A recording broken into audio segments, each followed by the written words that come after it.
Hoje a gente vai falar sobre esses temas que muita gente se confunde. A gente vai ver de uma forma bem prática o que é guarda, o que é tutela e o que é adoção.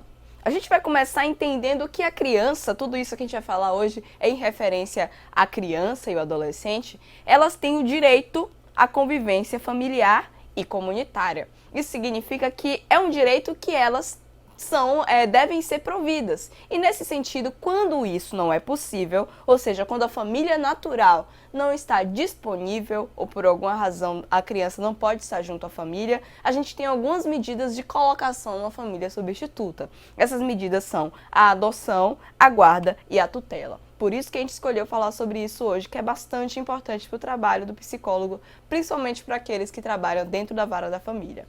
O primeiro tema que a gente vai falar é a adoção. A adoção ela pode ser entendida como acolhimento como filho mesmo. Então aí é de forma definitiva dessa criança do adolescente. Então nesse sentido, quando você adota uma criança, ela passa a ter todos os direitos que um filho tem. Então, a adoção ela é instituída por sentença judicial e depois de ser instituída, ela é irrevogável. Então, a gente tem essa questão, por isso que tem tanto um processo tão longo para adotar, né? Porque uma vez que a decisão é tomada, ela é irrevogável após decisão judicial. E você pode ver um pouco mais sobre isso lá no ECA, no artigo 47 e também no artigo 39. Como eu disse para vocês, a criança ou adolescente que é adotado, ele passa a ter todos os direitos de um filho, incluindo o direito à herança, o que não é comum em outros modelos, mas na adoção você tem o direito à herança também. E se o adotando tiver mais que 12 anos, ou seja, se aquela criança ou adolescente tiver mais que 12 anos, ele tem o direito de optar também sobre o seu consentimento, se ele quer ou não ser adotado por aquela família. Então a adoção é um processo bastante importante para o Brasil e acaba sendo um processo bem longo, porque para poder adotar tem uma série de exigências, uma série de determinações que a família deve cumprir. Até porque quando você transporta aquela criança para aquela família, você tem que ter certeza de que ela vai ter tudo o que ela necessita por direito. Uma outra forma também é a guarda. A guarda ela é diferente da adoção. Vamos entender um pouco mais. Quando a gente fala de guarda, a gente está falando da regularização da permanência de crianças em lares substitutos. Então, a gente regulariza que aquela criança fique naquela casa, assegurando o direito à proteção integral e também à convivência familiar ou comunitária. O interessado deve ter condições de acolher a criança. Assim como na guarda, assim como na adoção, a pessoa que vai receber aquela criança, ela deve ter condições de recebê-la. Seja condições de dar afeto, de moral, de dar as condições mesmo de sobrevivência para aquela criança. Então, tudo isso é necessário.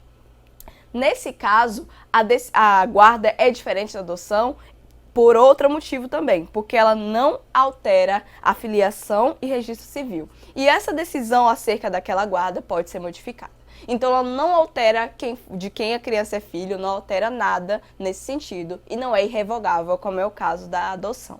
E o guardião, nesse caso aqui, ele atua como responsável legal até que aquele adolescente complete 18 anos, mas ele não destitui o poder familiar. Então, os pais daquela criança ou adolescente ainda são os pais daquela criança, mas o guardião ele tem a responsabilidade pelos bens e pela criança até que ela complete 18 anos. Mas a gente tem uma questão também. A guarda ela não garante os direitos hereditários, a não ser que esteja definido em testamento. Se aquela pessoa que tem a guarda, ela coloca no testamento algumas coisas, aquela criança ou adolescente tem direito. Mas caso contrário, não é como o caso da adoção, que dá direito à herança, aqui a gente tem que ser expresso por testamento.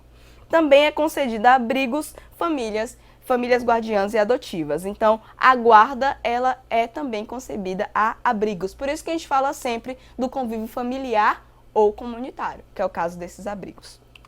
A outra coisa que a gente ia falar era sobre a tutela. A tutela é diferente um pouco das outras duas coisas que a gente viu. Inicialmente, a tutela, vamos falar de uma maneira bem clara, é a colocação da criança ou adolescente em família substituta. Veja só, a guarda era a regularização da permanência da criança. Aqui é a colocação da criança em uma família substituta.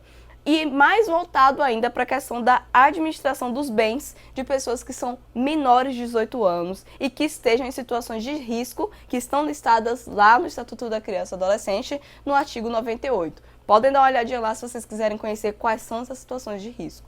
E aqui a gente tem algumas especificidades. Primeiro que o falecimento dos pais, ausência ou destituição do poder familiar é um dos motivos pelos quais a tutela pode ocorrer. E outra coisa também é que o tutor, ele necessariamente tem o dever da guarda do menor. Então aqueles deveres que o guardião tem, o tutor também tem. Mas ele não garante direitos hereditários, assim como é outro caso, a não ser que ele esteja definido em testamento. Então a gente tem que ter o cuidado também dessas similaridades que ocorrem entre a guarda e a tutela. Então agora a gente vai ver essa questão de concurso para a gente entender se realmente viu as diferenças e as similaridades entre os três. E a pergunta que a gente tem é o seguinte: segundo o ECA, a colocação de uma criança em família substituta deverá ser feita mediante. E aqui a gente tem algumas opções. Na letra A fala guarda, tutela ou adoção. Na letra B, tutela e guarda. Na letra C, guarda ou adoção somente. Na letra D diz que guarda, tutela, guarda ou convivência. E na letra E, convivência, guarda ou adoção. A gente não falou sobre o termo convivência aqui, né? Então a gente vai cortar essas duas. Vamos pensar. Será que os três envolvem a colocação da criança em uma família substituta? Sim, né? A adoção envolve a colocação de uma criança em família substituta, a guarda também e também a tutela, como a gente bem viu. Apesar de ter algumas diferenças entre elas, todas envolvem a colocação da criança nessa família. Então a correta é a letra A. Espero que você tenha gostado e tenha esclarecido essas dúvidas sobre esses três pontos. Mas se não, é muito interessante que vocês conheçam muito bem o Estatuto da Criança e do Adolescente, que vai tirar as outras dúvidas que você tiver. Tchau!